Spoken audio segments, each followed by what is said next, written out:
जानेंगे कि world war one कैसे और क्यों स्टार्ट हुई, इसकी वजूहात क्या थीं, वर्ल्ड वार वन कब और कैसे ख़त्म हुई और वर्ल्ड वार वन के नतीजे में क्या हुआ और उसके बाद कौन कौन सी तब्दीलियाँ रोनमा हुईं। तो चलें वीडियो का आगाज़ करते हैं। वर्ल्ड वार वन 28 जुलाई 1914 को स्टार्ट हुई। वर्ल्ड वार वन स्टार्ट होने की सबसे बड़ी वजह ऑस्ट्रिया हंगरी के शहजादे फ्रांस फर्डिनेंड का कत्ल था। फ्रांस फर्डिनेंड 28 जून 1914 को बोस्निया, जो कि एक सूबा था, उसके कैपिटल साराजेवो में ऑफिशियल विजिट पर अपनी बीवी के साथ गए। वहां पर उसको कत्ल कर दिया गया और जिसने कत्ल किया वो सर्बिया के टेररिस्ट था जिसका नाम गेवरिलो प्रिंसिप था। ये वर्ल्ड वार वन के स्टार्ट होने की सबसे बड़ी वजह समझी जाती है।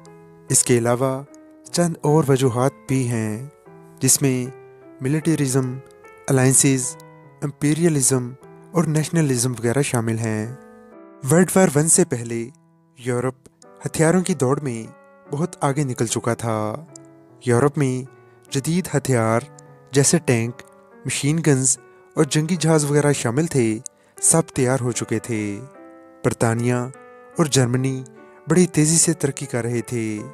बरतानिया ने ताकत का तवाज़ुन बरकरार रखने के लिए मुख्तलिफ ममालिक में जंगी इत्तेहाद बनाना शुरू कर दिए थे। इन इत्तेहादियों ने फ़ौजी मुआहदों के साथ साथ कई खुफिया मुआहदे भी कर लिए। इन इत्तेहादों में दो इत्तेहाद काबिल ज़िक्र हैं। First one triple alliance 1882।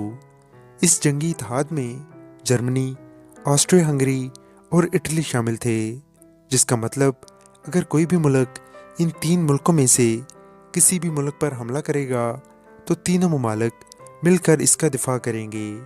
दूसरा फौजी इत्तेहाद 1907 में फ्रांस, रूस और बरतानिया के दरमियान हुआ। इटली ने लड़ाई के वक्त ट्रिपल अलाइंस छोड़कर फ्रांस, बरतानिया का साथ देना शुरू कर दिया, क्योंकि ट्रिपल अलाइंस में मौजूद ऑस्ट्रिया हंगरी ने इटली के कुछ इलाके पर कब्जा कर रखा था। वर्ल्ड वार वन में दुनिया दो हिस्सों में तकसीम हो गई थी। एक तरफ अलाइड पावर्स थीं जिसमें बरतानिया, फ्रांस और रूस शामिल थे और कुछ छोटी रियासतें भी शामिल थीं। अलाइड पावर्स को बाद में अमेरिका, जापान और इटली ने भी ज्वाइन कर लिया था। और दूसरी तरफ सेंट्रल पावर्स थीं जिसमें ऑस्ट्रिया हंगरी, जर्मनी और ऑटोमन एम्पायर, जिसे खिलाफत उस्मानिया भी कहा जाता है, शामिल थीं। जब फ्रांस फर्डिनेंड का कत्ल हुआ तो उसके बाद ऑस्ट्रिया हंगरी ने सर्बिया के खिलाफ जंग का ऐलान कर दिया। अब ऑस्ट्रिया हंगरी के शहजादे की मौत हुई है, उसके रिएक्शन में कत्ल का इल्ज़ाम सर्बिया पर लगा, क्योंकि सर्बिया बोस्निया को अलग रियासत बनने में मदद दे रही थी और ऑस्ट्रिया हंगरी ने सर्बिया पर इल्ज़ाम लगाया कि सर्बिया की इंटेलिजेंस ने फ्रांस फर्डिनेंड के कत्ल की मनसूबाबंदी की है। ऑस्ट्रिया हंगरी ने सर्बिया को अल्टीमेटम दिया कि लड़ाई के बिना ही हथियार डाल दो और ऑस्ट्रिया हंगरी के कब्जे में आ जाओ। सर्बिया ने सरेंडर करने के बजाय रूस से मदद मांग ली। रूस ने अपनी आर्मी इस जंग के लिए मुनज़्ज़म करना शुरू कर दी। इन हालात में ऑस्ट्रिया हंगरी ने जर्मनी से मदद लेने का फ़ैसला किया, क्योंकि 1882 में ऑस्ट्रिया हंगरी और जर्मनी के दरमियान मुआहदा हो चुका था कि जंग की सूरत में दोनों ममालिक एक दूसरे की मदद करेंगे। जर्मनी ने ऑस्ट्रिया हंगरी का साथ देने का फ़ैसला किया और दोनों ने मिलकर सर्बिया पर चढ़ाई कर दी।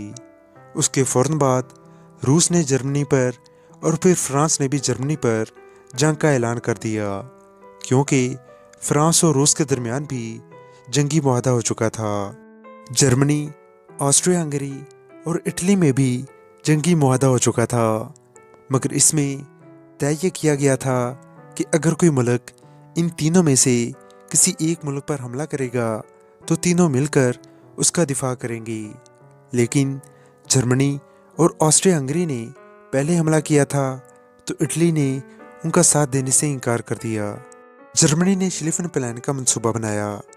इस मंसूबे के मुताबिक रूस को अपने फौजियों को मुतहर्रिक करके जर्मनी की सरहद तक लाने में कम से कम 6 हफ्ते लगने थे।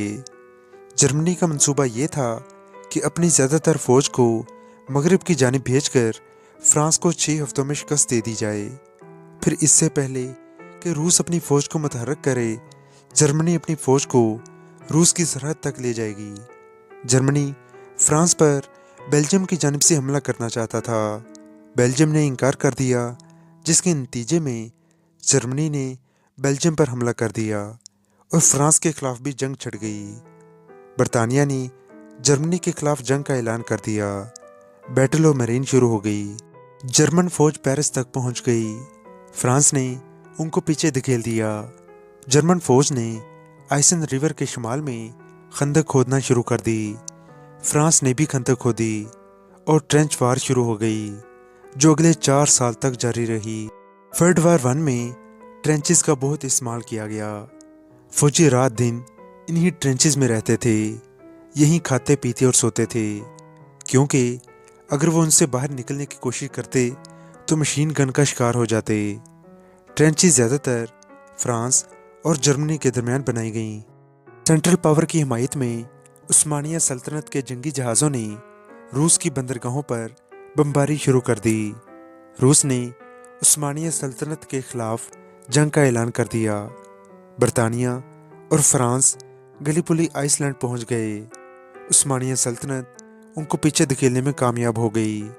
इस तरह इस जंग में कई ममालिक अपने दोस्त ममालिक का साथ देते हुए इस जंग में कूद पड़े।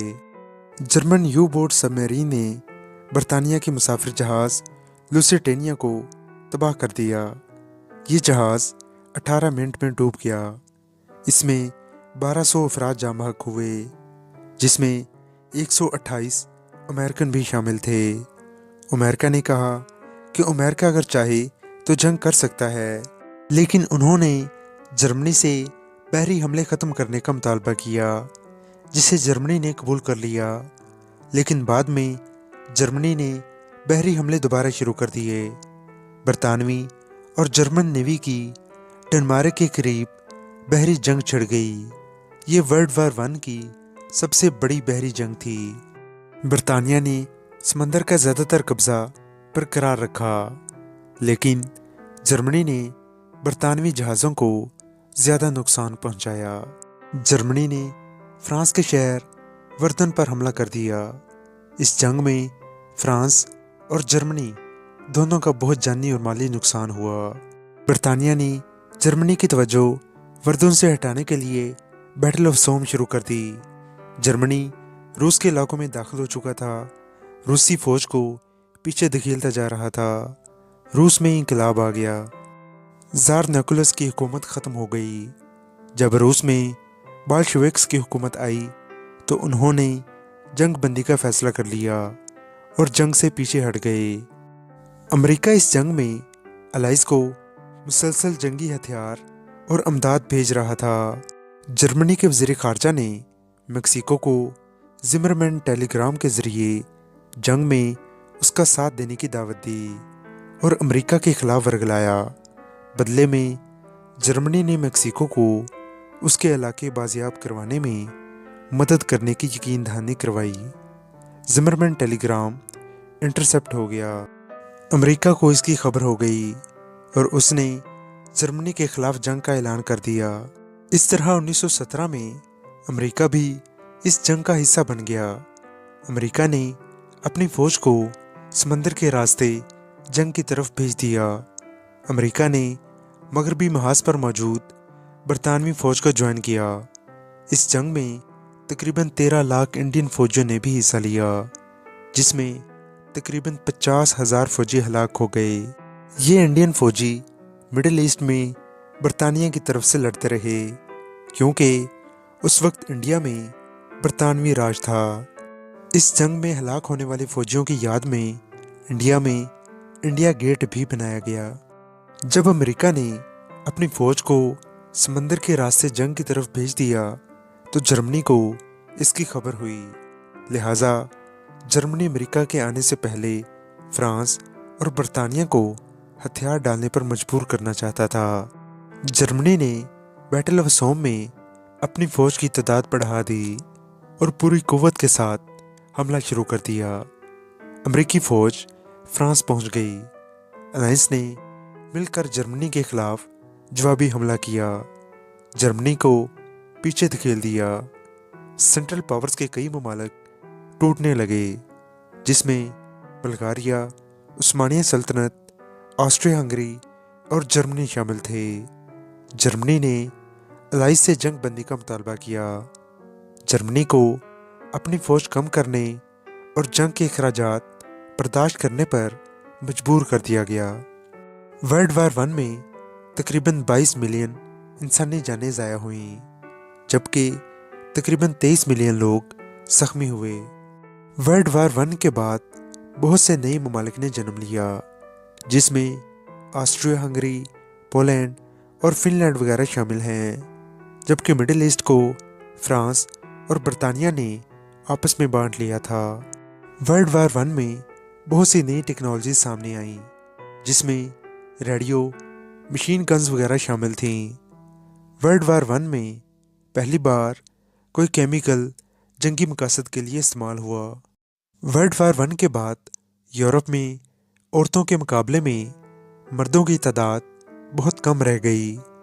فرانس اور برطانیہ کی 80% مردوں نے اس جنگ میں حصہ لیا تھا، جن کی اوسط عمر 15 سے 40 سال تھی، جس کی وجہ سے یورپ میں مردوں کی تعداد بہت کم رہ گئی، جس کی وجہ سے مردوں کے ساتھ ساتھ عورتیں بھی فیکٹریوں میں آنا شروع ہو گئی تھیں، کیونکہ مردوں کی ایک بڑی تعداد جنگ میں مر گئی تھی، مگر جو زندہ واپس آئے وہ بھی مختلف قسم کی جسمانی اور نفسیاتی بیماریوں کا شکار ہو گئے تھے۔ ورلڈ وار ون کے بعد جنگوں کے خلاف بہت سی کتابیں لکھی گئیں، جن میں جنگوں کے نقصانات کو واضح کیا گیا، جبکہ ورلڈ وار ون سے پہلے جنگوں کو بڑھا چڑھا کر پیش کیا جاتا تھا۔ اب لوگوں کی سوچ بدل چکی تھی، اب سب لوگ جنگوں کے خلاف بول رہے تھے، سوائے ہٹلر کے۔ ورلڈ وار ون کے بعد برطانیہ، جو کبھی دوسرے ممالک کو قرضے دیا کرتا تھا، اب خود مقروض ہو گیا تھا، مگر امریکہ کی اکانومی اس جنگ سے پہلے زیادہ مضبوط نہ تھی، مگر جنگ کے بعد امریکہ بہت مضبوط ہو گیا تھا۔ ورلڈ وار ون کا اختتام 11 نومبر 1918 کو ہوا۔